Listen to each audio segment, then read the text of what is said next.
What's going on, you guys? This is Sky from Reignited here, and in this video, we are going to revisit the HEMI Lifter controversy. Stay with me. All right, you guys, so the reason we are revisiting this issue is because I really got a great response in my last video. So much engagement there. Everyone has so many strong opinions about this situation, and that's fantastic because I actually really enjoy that interchange between you and me.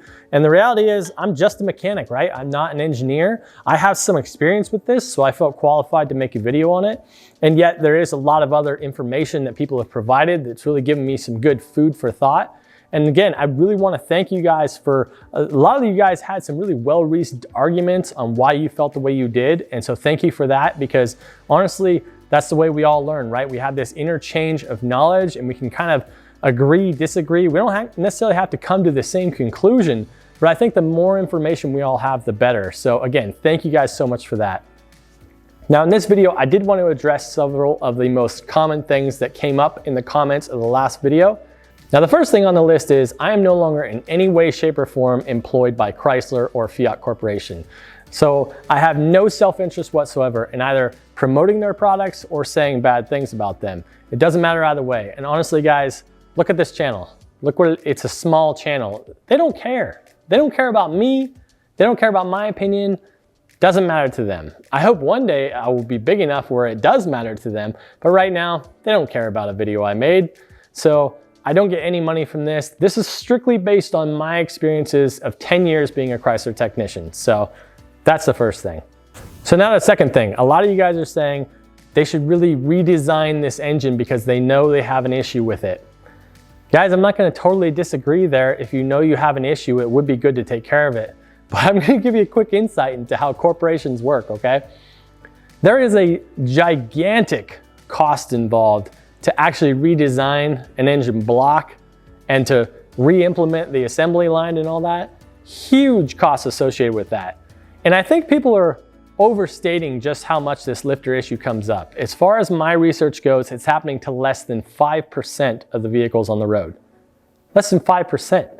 But it's one of those squeaky wheel gets the grease situations, right? These people are very, very vocal about these failures that they've had. And I don't really blame them for that. That's a huge cost. If you're not mechanically inclined, you have to pay to have this job done. That's thousands of dollars.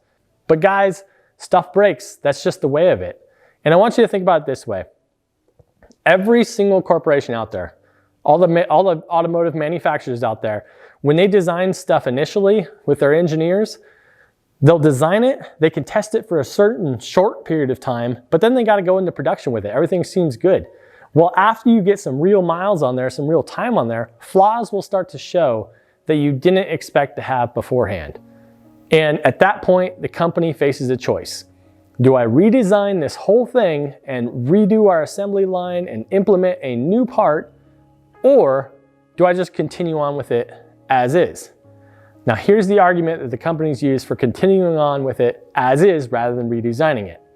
If you are having lifter failures in less than 5% of your current vehicles out there, the costs associated with fixing all of those under your warranty, they're willing to take those lumps, because in the end of the day, that number is still going to come in at far less than redesigning the entire block and redoing the whole assembly line. So that's not something they're willing to do, guys. You shouldn't be holding your breath for that. All right, along those same lines, the third thing, I see a lot of comments out there, guys are saying that Chrysler should be recalling this engine until they have it fixed. Guys, I want to make something clear. A recall is due to a safety issue only. And when they issue a recall and the company says, we are going to voluntarily take care of this for you at no cost to you, guys, that's because if they did not voluntarily do it, the government would force them to do it. So it looks better from a PR standpoint for them to get out in front of it and say, hey, we're going to take care of this for you free of charge. Now, again, that's only for a safety issue. In this issue, which is just a mechanical issue, they're going to issue what's called a TSB, or a technical service bulletin. What this means is they've had some time, they've seen enough failures for it, they kind of know a good thing of what you should do to fix it, so we're going to issue this bulletin that we're not even really going to tell you about, but it's here if you want to go looking for it, that says, hey, you might want to do this if you want to fix this issue. Now notice the keywords there. You might want to do this. They're not going to pay for it. It's a mechanical issue only, and they say, yeah, we know there's an issue here. We know how to fix it, but if you want to pay for it, you can certainly fix it if you want to. That's what a TSB is, and guys, all the manufacturers do it, every single one of them. So it's the cost of doing business, guys. If they stepped out in front and said, hey, you know what? We screwed this part up, we'll go ahead and fix it for you at no cost, and all the manufacturers did that on all the parts that had issues, there'd literally not be a company in business. That's just not how it works. Now, yes, you're going to take a PR hit on things if you're having enough problems, like with this lifter issue. Guys are saying, man, Chrysler's rep is really taking a punishment over this. Not really. There's a ton of really, really happy HEMI owners out there who've never had any problems with them. They drive great. It's been around for almost 20 years now. So they've got it pretty well dialed. They're gonna roll with it. It's no skin off their nose, continue as they are. Now, I do feel like the current generation of HEMI is nearing the end of its design cycle. Will they make some adjustments going forward? That's very possible, but they're only going to do it when they were already planning on updating things and changing things. They're not going to do it out of the goodness of their heart, guys. It's just not going to happen. All right, next thing the guys have mentioned in the comments, they've mentioned the possibility of using a thicker oil in there to prevent the lifter issue. Could be, I don't know. I've never seen a long-term test done like that. The only thing I would argue against that for is that in the Chrysler Academy that I went to, they were vehemently arguing about, no, you must use the correct oil viscosity in this engine. I don't know. I mean, you know, the engineers are always going to be particular about the way that they design things. But the one thing I do know that will affect you guys is that if you use the improper oil viscosity in the engine, somehow it knows and it will set a check engine light for it. I've seen a lot of vehicles come in with that code, improper oil engine viscosity. So I don't know. Is it something you want to try just because it makes you feel safer? By all means, go for it. I want to know the results, in fact. If you've had a vehicle, a HEMI engine, that you've been using 1030 or 1040 in for years and years and you've never had any problem, let me know. I'd love to hear about it. We'll make a third video. So that's what I like a little bit more information, you know? And one thing I've noticed too, I used to work in Oregon, now I'm down here in Texas, and a strange thing is, your environment has a big effect on vehicles. I saw a lot of problems in Oregon with vehicles that I don't see at all down here. And I see weird problems down here in Texas that I never saw back in Oregon. So your environment has a big impact on what parts actually fail on your vehicle. Okay, next thing, I had a fair few people say, you know, I had 10,000 miles on my vehicle, I had 5,000 miles, I had 2,000 miles on my vehicle and the lifters failed. Guys, that's not what I'm talking about at all here. If you have lifter failure at that low of mileage, that is purely a parts failure or an assembly error. That's it. The issue I'm talking about here, this is a progressive issue that happens over a great length of time. Talk 10 years plus or 100,000 miles plus, okay? If you're having lifter failure at that low of miles, absolutely you're dealing with a part failure or an engine assembly error. Both things happen. Both things happen, guys. So that's not what I'm talking about at all.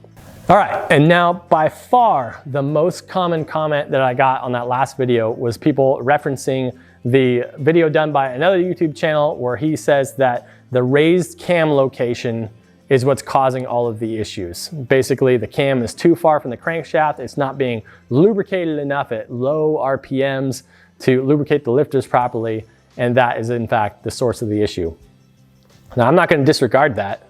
I think there could be some validity to that for sure, especially, you know, lower RPM. There's a main oil galley that runs right down the center above the crankshaft that actually blocks the crankshaft from the camshaft. So could that be potentially contributing to the issue? Absolutely, I'm not going to deny that. But I don't think that tells the whole entire story. And in fact, an interesting thought, the 2006 to 2008 HEMIs, and a lot of people delight in reminding me that they drop valve seats. Yes, I know. I actually have a whole series about one that did that. I get it. They drop valve seats, I get that. But the 06 to 08 HEMIs, you don't find lifter problems on them like you do with the 09 and newer. Now the difference with the 09 and newer is that they have the VVT on there. So what changed in the block between the 08 and 09 that now they suffer from these lifter issues? Now again, you could certainly have a lifter issue in an 06 to 08, but it's going to be far more rare than 09 and newer. So my thought process, I'm trying to think, what's the difference in the block with the 09 and newer? I know they changed some things because the cam is completely different in there and a lot of other things don't match up between the two generations. So it would be really neat to actually go a little bit more in depth onto an 09 and up and see exactly what we find there. But again, I'm not willing to strictly say that because of that raised cam and the fairly horizontal lifters that is your entire issue. Can it contribute? I think yes. I think there is a possibility there just because of pure physics, but I think there's more to it than that. So again, after having all that really great feedback, it actually got me really interested because again, there was a lot of great thought-provoking comments in there. So I wanted to do a little bit more research on this and see what else I could find because I hadn't really delved too deeply into it. You know, I've replaced a lot of these components, but I don't really take them apart. So what I did was I have a lot of actually these lifters just kind of kicking around from all the random jobs I've done on them over the years. So I decided to take them apart and see what's going on in there. And so I have a disassembled MDS lifter here. I have a solid lifter here. And I kind of want to show you guys the inner workings of these things and how exactly this whole system works. And that kind of got me going over the engine oiling system. And I found something that I thought was really interesting. And I hope you guys stay to the end of the video to watch that. So again, one thing it seems like is that the MDS lifters are by far the ones that actually suffer the most failures. The solid lifters don't seem to be too bad. In fact, most of what the aftermarket does is they decide to eliminate the MDS system entirely. So they remove the solenoids from the top of the block here. They replace the MDS lifters with the solid lifters that are in all the other cylinders. And then they use a tune to get rid of the MDS system altogether. Now, I can certainly understand that, especially in a performance application. You don't care about having a 4-cylinder. You bought a V8, you want a V8, you want all the cylinders firing. Just get rid of the system altogether. Makes a lot of sense to me, but I did find something very, very interesting when I was taking a closer look into this. Now, I think it's important we kind of go over how the MDS system works because that kind of will showcase what I'm talking about here. So basically, you're shutting down 4 cylinders at a time, so your vehicle then becomes a 4-cylinder, right? Well, it's shutting down cylinders 1, 4, 6, and 7. Those are the cylinders. So you still have 2 cylinders on each side, so it's an even fire situation, so you don't hardly notice that you're running on 4 cylinders versus 8, unless you have an exhaust on there, in which case it sounds like pure garbage when it drops into 4-cylinder mode. I have done that, yes. So anyway, we're gonna go over a little bit more in depth about how exactly the MDS system activates and deactivates on a HEMI engine. That's right, you guys, you guessed it, it is whiteboard time again. So I want to explain exactly how the cylinder is deactivating and when it's deactivating. So if you think about your standard 4-stroke engine, which all these engines are, you've got your intake, your compression, your power, and your exhaust stroke, correct? So what's happening here is the engine has already gone through its intake stroke, so the fuel and air are in the cylinder, and now the valves are closed for the compression stroke. So the piston is coming up on the compression stroke. That is when it deactivates the lifters for that cylinder. Now, as it goes up and forms the power stroke, the spark plug ignites the mixture and the piston's coming down. Well, at this point on the exhaust stroke is when normally the exhaust valve opens, it exhausts all this explosion that has happened in here, these gases that have formed in here. But you'll notice in this case, the valves stay closed. That way, as long as this cylinder is deactivated, this piston's just gonna go boom, boom, boom, boom, up and down in this cylinder with those gases. Now what that does is the gases in here form an air spring for the piston to essentially bounce off of to help it continue with its rotational cycle. So I thought that was a really ingenious way that they were able to do that. All right, so now that you've figured that part out, I really want to showcase to you guys exactly how the lifters themselves will collapse and allow it to shut off each of these cylinders. So as I mentioned, I have quite a few of these lifters kind of kicking around. So here is your standard MDS lifter. Now the only noticeable external way to tell this difference from your regular solid lifter here is that it has these pins on the side of it right there. There's one on each side. And also the bottom will look a little bit different between the two of them, but not much difference. So I went ahead and took apart one of these MDS lifters because I'd never actually done that before to see what exactly was going on inside of them. One interesting thing is that it actually has 2 of these snap rings holding in the back. I've never seen that style before of stacking snap rings, but anyway. Now then, the rearmost piece here, this is where the push rod sets into, and there's a hole dead center of that for the oil to go to. Now we'll talk about that more in a little bit. But the next piece here, This is a check ball on the end here. If you look down inside there, there's a little ball inside there, and that allows the oil to flow in, but not out. Now, this is because this is the hydraulic portion of the lifter that takes the lash out of it. So you have this little spring in here that basically if the lifter was completely out of oil, this lifter here would still give you some resistance to where the push rod was not just slamming into the base of this cylinder here. But what it allows oil to do is to fill up this cylinder and become almost a hard piece so that you have no valve lash in the system. That's all that the rear of the lifter does. And in fact, that's the exact same on the solid lifter here. In the back, you can see that's where your push rod goes. There's another check ball back here. And again, just the rearmost portion of this lifter here is that hydraulic lash portion. The rest of this is all solid. There's nothing inside there. Now, continuing on with the MDS lifter. Now you can see here, this is the cylinder that houses our pins that you could see from the outside. Now these pins are spring loaded, and once they're actually collapsed, that allows this cylinder to then slide up into the housing of the lifter assembly itself. Now, behind this cylinder lies these springs. Now there's 3 springs here coiled together. So those go in to the lifter housing. This goes in behind those springs. Now what happens here is once these pins are collapsed, it allows this to move independently inside the lifter. All right, so I want to facilitate a visual image of what's exactly happening here. So I've actually removed the pins from the side of this lifter so it will collapse freely. And I've also removed 2 of the springs in the front here, so there's only the lightest spring left in here. So this here is your push rod, and it goes into the back of your lifter. Now, again, assume that these pins have been collapsed, and assume that this is your camshaft lobe on this end.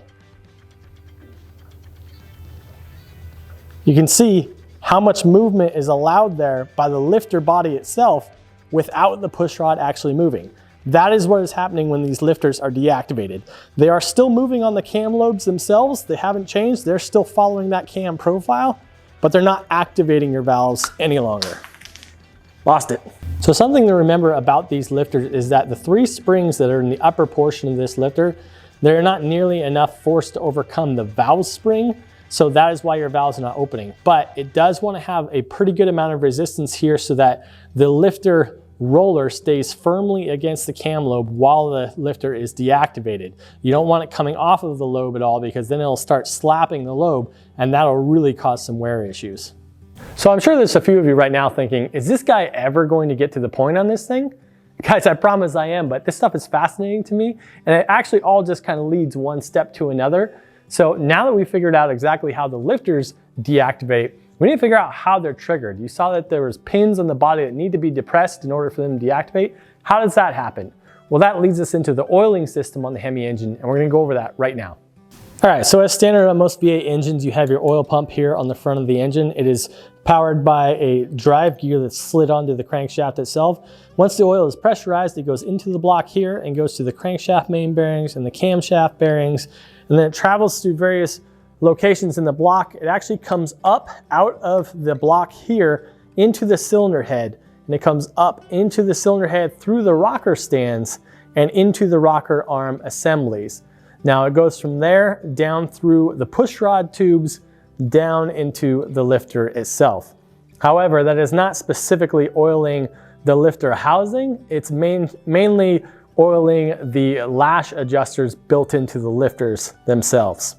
The MDS system, the multi-displacement system, it is oil actuated. That is where these MDS solenoids come in. All right, to explain how this works, these are your MDS solenoids here. These are electrically activated solenoids. What they're doing is they're controlling oil pressure. They have a little spool valve in there so that they can send oil to one location or another. Now the oil pressure is coming from the main galley down here, comes up through the bottom here, and when this solenoid is activated, it sends that oil through a galley that runs alongside these lifter bores, which then fills the bores with pressurized oil which then depresses those pins and collapses the lifter. Now, as long as that oil is pressurized, that lifter remains collapsed. As soon as the solenoid is powered off, then that oil dissipates, the pressure goes away, the pins lock back into place, and you have, again, an 8-cylinder engine.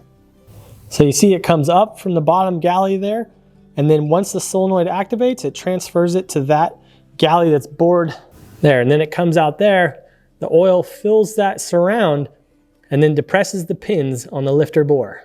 Now you can just see this little plug back here behind the cam sprocket. That is for that oil galley valve that runs to the lifter bores. And in fact, there's an identical one on this side, back in there. And you have one here and one there. Now, something important to note here is that these lifter oil galleys are not all connected to each other. It's not a full tube that runs all the way around. No, in fact, it is only individual to just 2 cylinders at a time. So these 2 cylinders have oil galley, then these 2, then these 2, and then these 2. They are all independent. That way your MDS system can just shut off just that 1 cylinder out of the 2.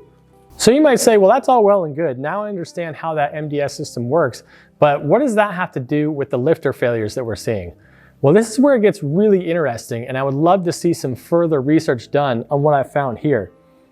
So you know how I said earlier that primarily most aftermarket places, their fix is to get rid of the MDS system entirely? You replace the MDS lifters with your standard lifters that are in all the other cylinders, and then you get rid of the MDS solenoids and you replace those with block-off plates.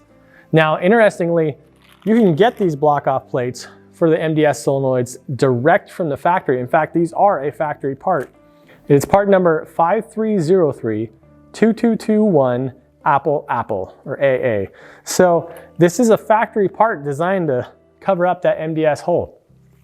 So that's what they like to do. They like to get rid of that whole system entirely. But their primary motive is because they don't need the 4-cylinder mode. They're not worried about gas mileage.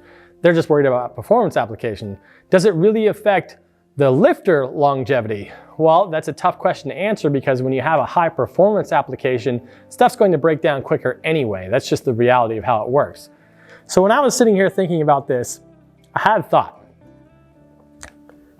So when the MDS solenoids activate, they're filling that oil galley that surrounds the lifter bores with pressurized oil, and that is what in fact depresses those pins that deactivates the lifters, correct? So it's happening for both cylinders at the same time because the oil galley basically covers side-by-side cylinders. But you're only deactivating 1 cylinder. So what's it doing on the other cylinder? Well, that cylinder just has regular lifters, so there's no pins to deactivate, but you are still pressurizing the lifter bore. And that got me thinking, okay, well, where is that oil going then? Well, clearly it's just going out the ends of the lifter bore itself and back down into the oil galley. But if there's oil coming out the lifter bore, then there's a good chance, especially if it's pressurized oil, that that oil is getting on the roller lifter too. So what if the engine's best chance of getting your roller lifters lubricated is during an MDS activation?